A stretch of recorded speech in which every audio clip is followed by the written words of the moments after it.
Oo. Tinapos ko. Kasi pinagod mo ako. Para tayong nagkarera sa daan kung saan hindi kita maabutan.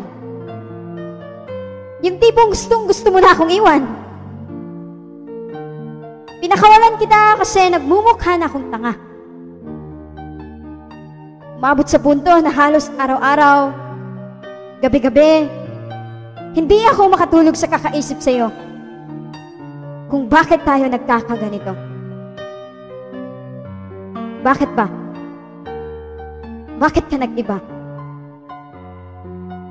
Tinanong kita pero wala kang sagot na tama. Kasi ganun din naman eh. Mali na. Mali nang ipagpatuloy pa ang relasyong giniba mo na.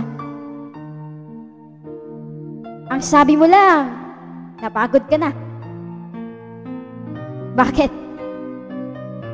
Ikaw lang ba ang pagod? Ikaw lang ba ang umiiyak sa tuwing ang mga puso nating dalawa ay wasak? Hindi ibig sabihin pagod na ako, hindi na kita mahal. Ibinaglaban kita. Alam mo yan. Siguro, umabot lang talaga sa punto na ayaw ko na.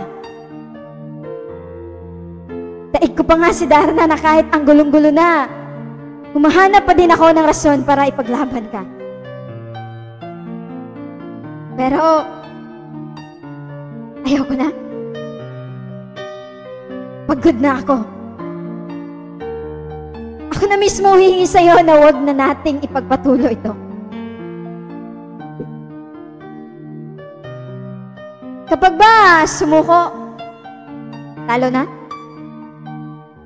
Parang naglolokohan naman tayo dito kung sabihin kong ilalaban pa kita kahit alam kong ang paglaban ko ay yung pagsuko mo na.